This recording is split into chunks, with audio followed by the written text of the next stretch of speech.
La presse israélienne revient ce matin sur cet attentat qui a coûté la vie vendredi soir à un agent de la sécurité à l'entrée de la localité d'Ariel en Samarie. Effectivement, les quotidiens israéliens nous montrent ce matin des photos de Vyacheslav Golev, l'agent de sécurité qui a protégé sa fiancée Victoria lorsque 2 terroristes ont ouvert le feu en direction de la guérite où il se trouvait vendredi soir. Vyacheslav a été mortellement touché, tandis que sa fiancée, elle, n'a pas été blessée.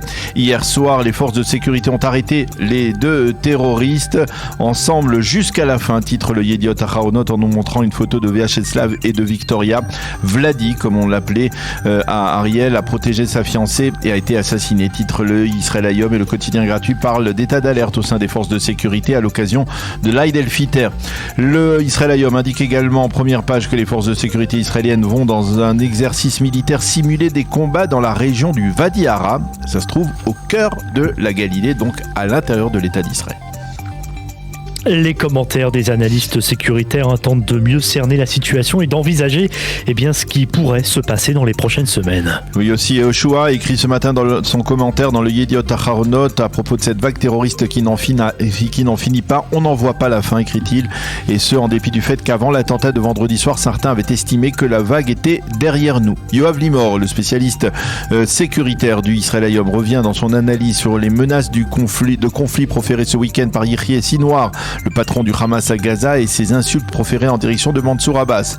Abbas a bien fait de balayer d'un revers de main ces insultes et de rappeler à Sinwar qu'il défend avant tout les intérêts des Arabes israéliens, écrit Yoav Limor. Et puis Dana Ben Simon, dans le Israël Hayom, toujours se fait ce matin l'écho du très vif mécontentement des forces de sécurité sur ce qui se passe actuellement sur le mont du Temple. Le Waqf musulman travaille pour le compte de la Jordanie en collaboration avec l'autorité palestinienne.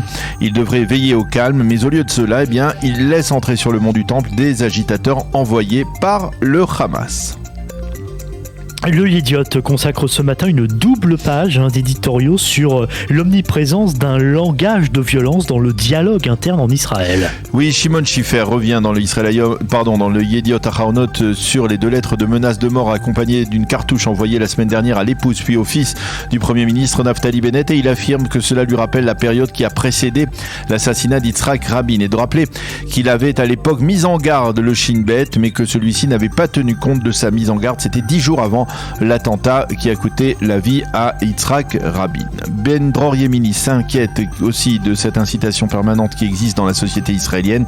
Il qualifie Ben Gvir, qui a publié une publicité incendiaire contre Ronen Bar, le chef du Shin Bet, à propos du mont du Temple, de mauvais obstacles qui seraient capables, si on le laissait, d'embraser l'intégralité du Moyen-Orient. Et il déplore que la presse israélienne continue à donner libre cours à son incitation. Nadav Eyal trace, toujours dans le Yediot Aharonot, une ligne droite entre les extrémistes de la droite nationaliste, qu'il appelle les kahanistes, qui critiquent le patron du Shin Bet, et les anti-vax qui s'en prennent au Dr Sharon Alroy-Price, la responsable de la santé publique en Israël. Il s'insurge contre la liberté d'expression accordée aux ultra-radicaux.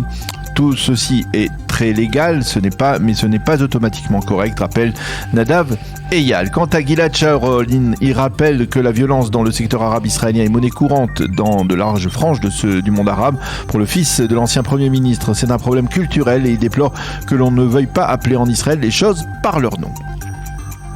Dans la presse israélienne de ce début de semaine, à la fois difficile avec une Yom HaZikaron et réjouissante avec Yom Ha'atzmaut, on trouve des articles qui évoquent la douleur et la fierté. La douleur d'abord, comme celle de Shani Avigail, la jeune mère d'Ido. Son fils a été tué d'un éclat de roquette à Sderot durant l'opération au gardien du mur il y a 1 an, le 12 mai dernier. Mon cœur est rempli d'amour et enveloppé de douleur, écrit ce matin Shani dans le Yediot Aharonot. La douleur m'accompagne en permanence, écrit-elle encore, et on trouve cette phrase en une donc du journal. Le quotidien publie également le témoignage des parents de Barel Shmueli, ce soldat tué à bout portant par un Palestinien le long de la barrière de sécurité à Gaza. Et ses parents insistent sur le fait que Barel a réussi au travers de son sacrifice à faire le consensus au sein du peuple en Israël. Enfin, le Yediot Aharonot donne la parole à la famille de Laura Yitzhak, qui a été assassinée, elle, le 22 mars dernier lors de l'attentat à Be'er-Sheva. Tu n'es pas là, Laura, la maison est si silencieuse, affirment donc les membres de sa famille.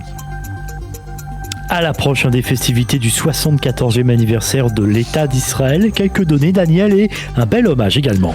Oui, un hommage que l'on retrouve et des données que l'on retrouve dans le Israël Hayom et qui prouvent la capacité de résilience du peuple en Israël. En effet, en dépit des derniers attentats, 80% des Israéliens se disent fiers d'être citoyens de l'État d'Israël. Les villes qui sont les plus fières, on va dire, d'être israéliens sont Beersheva, Haïfa et Jérusalem. 66% des Israéliens sont fiers de Tsahal, qui arrive largement en tête parmi les fiertés d'Israël. 47% sont fiers du high-tech israélien, de la fameuse Startup Nation bleu et blanc.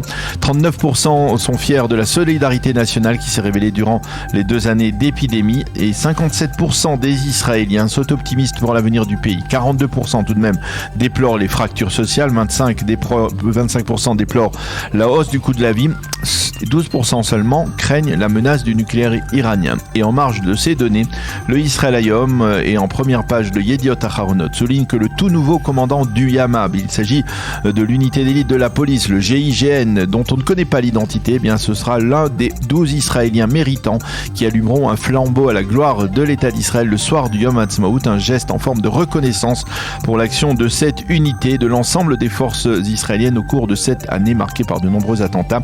Il allumera ce flambeau à visage masqué. Et puis ce matin, Daniel, dans la presse israélienne, un rappel autour du concours biblique international. Oui, effectivement, pour terminer cette revue de la presse, chaque année, sachez-le, la finale du concours biblique international se tient à Jérusalem durant les festivités du Yom Ha'atzmaut. Cette année, ce concours sera consacré au souvenir d'Ora Herzog, la mère du président de l'État d'Israël, Yitzhak Herzog, l'épouse, la veuve du président Chaim Herzog, qui est décédé il y a quelques mois en janvier. En effet, c'est Ora Herzog qui, la première, a eu l'idée en 1958 d'organiser à Jérusalem ce concours biblique pour les jeunes juifs du monde entier. Elle était alors directrice de la commission chargée d'organiser les festivités du 10e anniversaire de l'État d'Israël. Preuve en est une lettre publiée ces derniers jours et rendue publique donc qui est signée de celui qui était alors le directeur général de la présidence du Conseil sous David Ben Gurion, Teddy Kollek, qui deviendra, vous le savez par la suite, le mythique maire de Jérusalem. Dans cette lettre, Teddy Kollek remercie Ora Herzog pour avoir été à l'origine de ce concours et lui offre un Tanakh, une Bible signée par tous les participants à la finale de ce premier concours biblique en 1958.